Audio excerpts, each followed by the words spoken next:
WBTV News starts right now with breaking news. A spring party turns deadly. Everybody was having a good time, but I don't know. It just, everything went left. 1 killed and 11 others injured.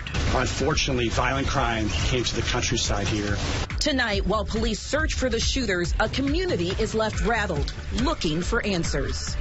I want everyone to know that we are going to work together tirelessly and diligently to identify the individuals responsible for this act. Thank you for joining us. I'm Natisha Lance. And I'm Delford Jones. Multiple agencies, including the FBI, investigating this mass shooting tonight. We're told the shooting started shortly before 1 this morning on Walnut Acres Drive. That is in the Mountain View community in Catawba County near Highway 127. Now, here's what we know as of news time. Authorities say 58-year-old Sean Hood died at the scene. 11 people were hurt, 1 person in critical condition. Right now, no one has been arrested, but officials say there is no threat to the community. We know at least 80 shots were fired. Authorities say the crime scene stretches about 2 acres. We have been following this story since it happened. We have live team coverage from Catawba County tonight. Our Ron Lee is getting reaction from the community, but we are going to start with investigative reporter David Hodges. David, you have been there all morning with all the developments happening. What can you tell us right now?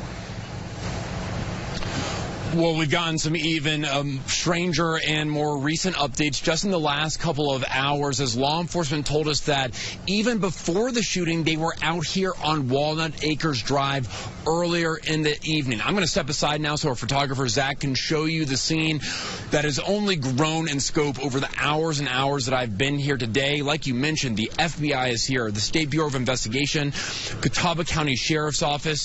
What we heard from investigators not too long ago, though, was that earlier in the evening there was a call to police to come and check out a noise complaint.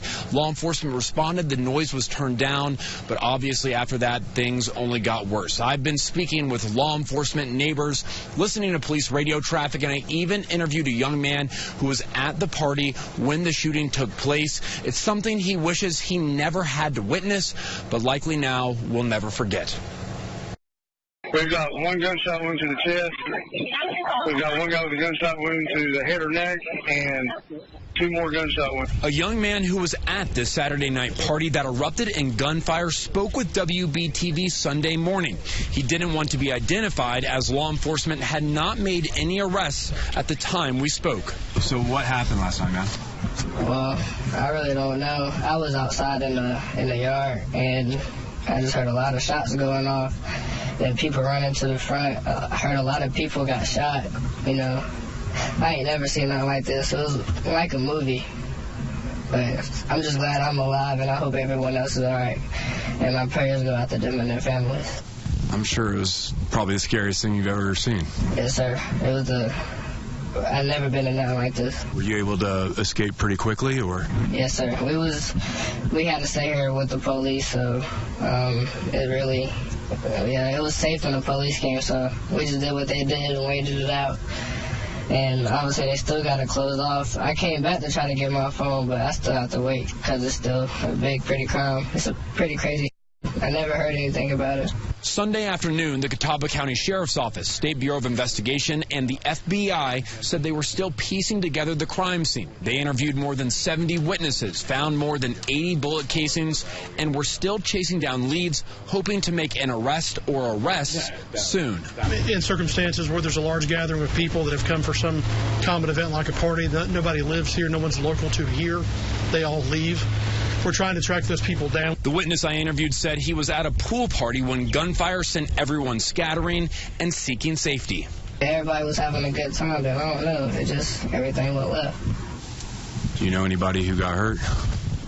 I know a couple people, but I'm not going to say their name. Yes, no, of course. And I really hope they're all right, and I hope they make it. I'm just glad that you're okay, and I hope that your friends and the people you know are too, man. Investigators said there was a wide range of people at the party, both adults and kids under the age of 21. These people's lives have been changed forever, and it's memories that they're going to have that's going to affect them for the rest of their lives.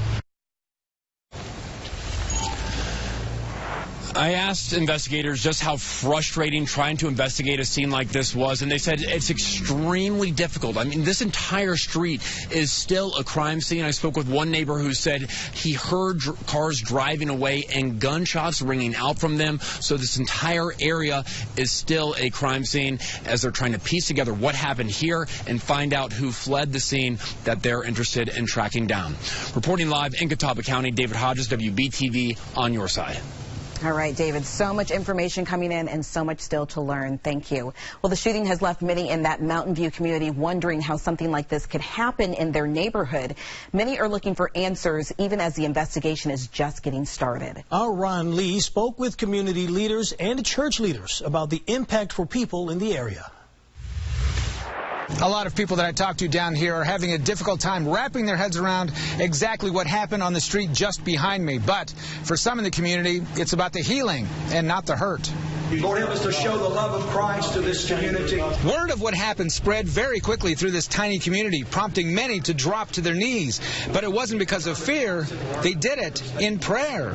Turn the light on in someone's soul. The remoteness of the Mountain View community has shielded many from the violence in bigger cities. But violence came anyway Sunday morning when the word broke out of a mass shooting along Walnut Acres Drive. 12 total people have been reported to us as shot. Members here at the Unity Baptist Church, which sits just yards away from the shooting site, started exchanging calls and texts trying to find out what happened.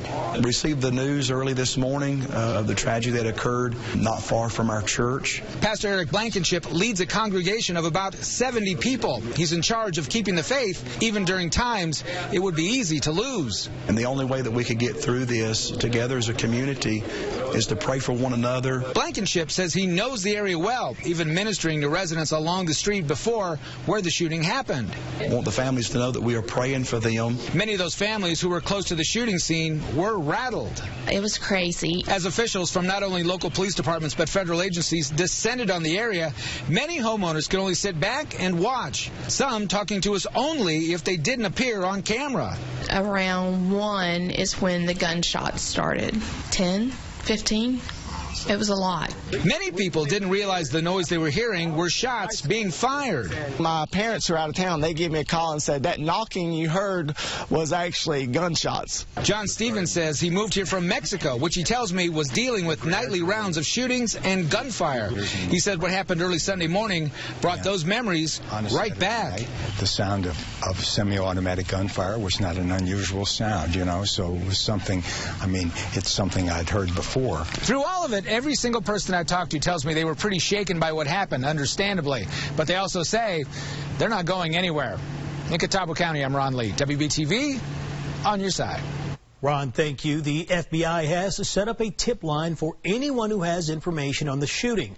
That number is 1-800-CALL-FBI. We'll have this phone number along with all the latest details for you on our website. And of course, we're going to stay on top of this story all throughout our broadcast and through the night. You can find the latest information, as Dalford said, on our website.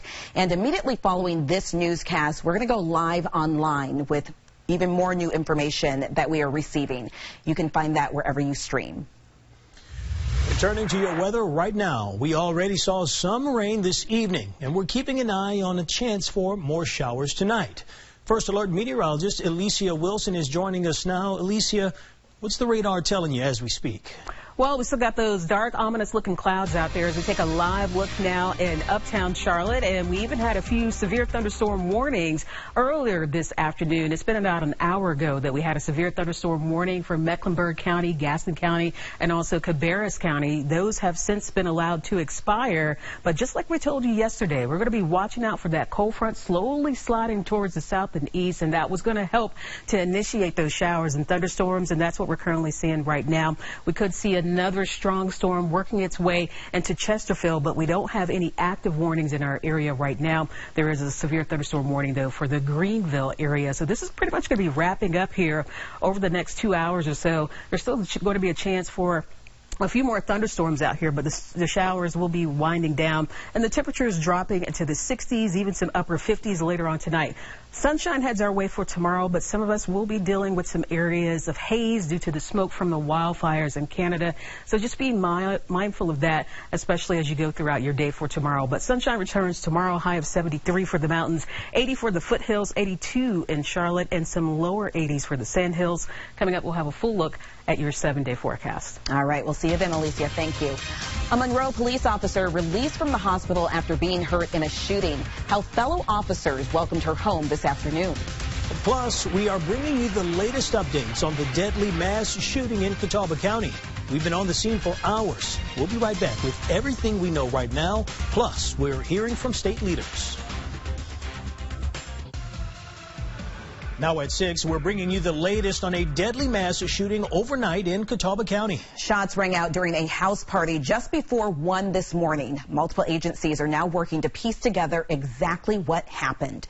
We have now learned 58-year-old Sean Hood died at that party. 11 other people were hurt, and at least one of those victims is in critical condition. During a press conference this afternoon, authorities said they first responded to the home on Walnut Acres Drive for a noise complaint. That was around 11. Almost 2 hours later, deputies responded to multiple calls about shots fired. They believe there was more than one shooter, and right now no one is in custody, but they do believe there is no threat to the community. We're hearing from Governor Josh Stein in the wake of the shooting tonight. In a statement posted to X, he said he's, quote, heartbroken to learn of the early morning mass shooting in Catawba County. He says he has spoken with Sheriff Brown to, quote, offer support to make sure the public is safe and the perpetrator is brought to justice. A man is dead and 11 others recovering after a mass shooting at a Catawba County house party. We will have a live report with what we know right now coming up. Closed captioning on WBTV News is sponsored by Subaru South Charlotte and Subaru Concord.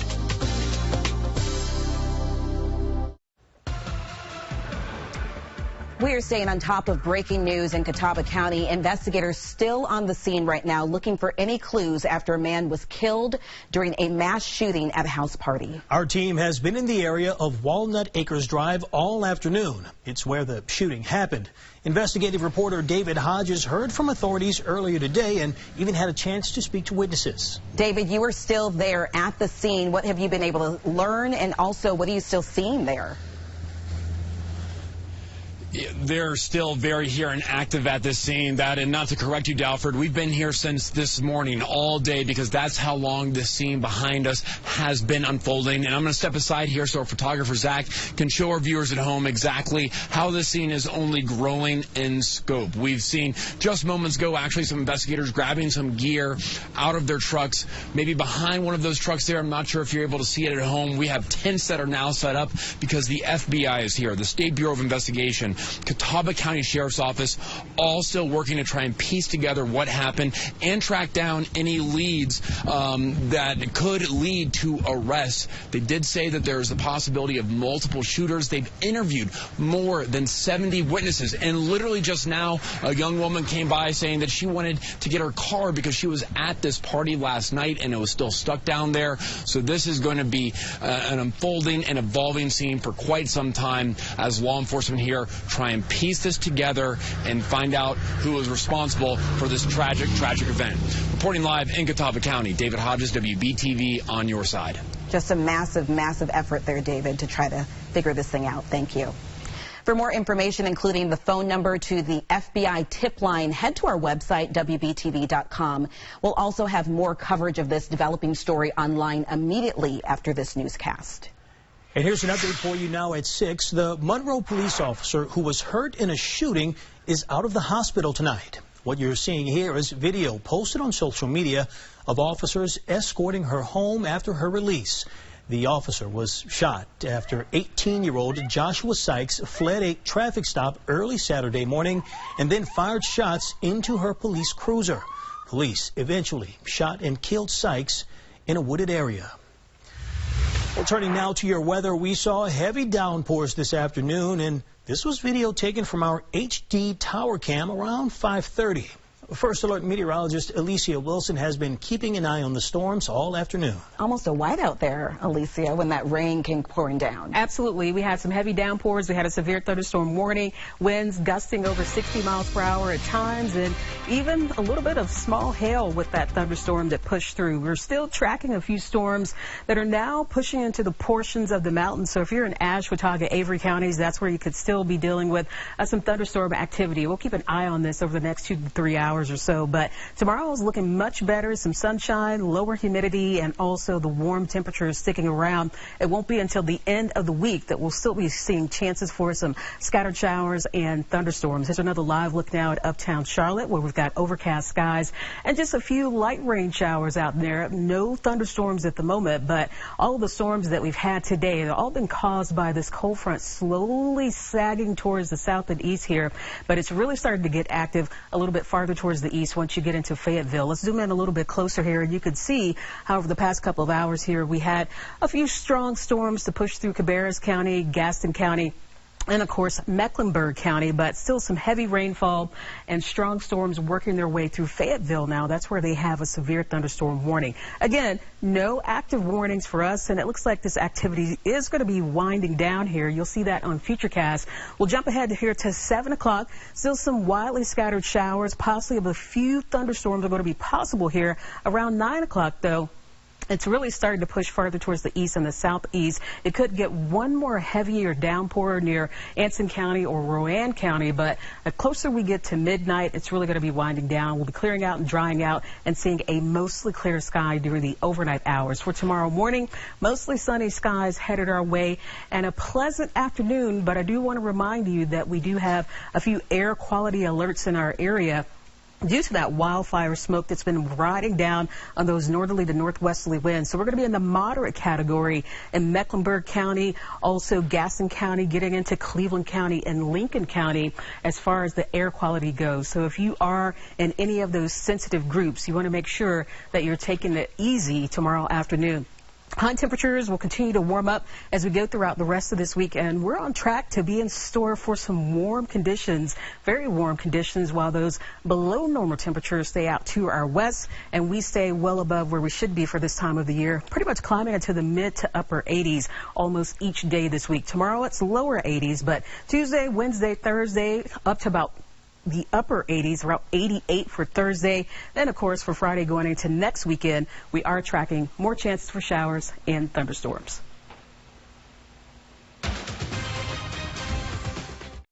Well, after taking a decisive 2-0 series lead in the Calder Cup Eastern Conference Finals, the Charlotte Checkers hit the home ice for the first time in the series this afternoon, needing just 2 wins in the next 5 games to reach the championship series. Now, the Checkers scored 5 goals in each of the first 2 games in Laval and stayed hot on offense in Game 3. Riley Bizot on the fast break makes it a 1-0 Charlotte lead after the first period. And it would be more of the same in the second period. John Leonard, less than a minute into action, right place at the right time on the loose puck, doubles the lead for the Checkers. Then 60 seconds later, how about another one? Leonard to Bizot for his second of the game. The Checkers end up scoring 3 goals in about 5 minutes of the second period action. Charlotte wins this one 5-1. That went final just a few moments ago. They take a 3-0 series lead and are now just 1 win away from the Calder Cup Finals.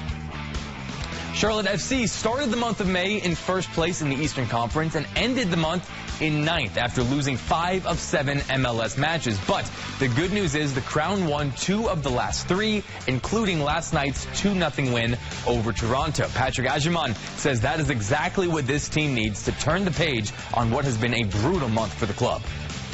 We went on a spell of games where we weren't getting the result, and that's not us, you know. But ultimately, teams go through these moments, and we knew we need to bounce back, and we knew this was going to be the last game before there's a break with the team. So ultimately, we said we got to end this month with a bang, and we were able to do so because, you know, we want to look past the past results and just look on what's going on forward. Next up, Charlotte gets a much-needed week off before hitting the road to face Philadelphia on June 14th. And there's still plenty of college baseball action in this first weekend of the NCAA tournament. Clemson got blown out by Kentucky and was eliminated at their own regional earlier today. NC State just beat Stetson to stay alive in the Auburn regional. Wake Forest held off elimination with a win over Cincinnati, currently facing Tennessee in the Knoxville regional final. Duke is playing Oklahoma right now, needing one win to reach the Super Regionals. Same situation with North Carolina, rematching with Oklahoma. A lot of teams still fighting. We will have more from those ongoing games coming up at 11. But that's all the time we have for right now in sports. We have a final check of your weather when we come back. Welcome back. Before we go, we've got to let you know we will have continuing coverage of the mass shooting in Catawba County online and on air. You can make sure you can join Atisha for the latest updates happening at 7 p.m. Yep, we will be back here trying to keep everybody up to date on everything that's going on. But before we go, one final check of our forecast, too. All right, one last check of your First Alert 7-day forecast. We've got a few more isolated to wildly scattered showers that we're going to be dealing with. But I do think we're not going to get the heavy storm or the strong storm like we had earlier that we had the severe thunderstorm warning for Mecklenburg, Gaston, and Cabarrus County. Still going to be a few showers possible, though. But tomorrow, sunshine and some haze from the wildfire smoke. All right. Thanks for being with us here. Stick with us. Jump over online. More continuing coverage.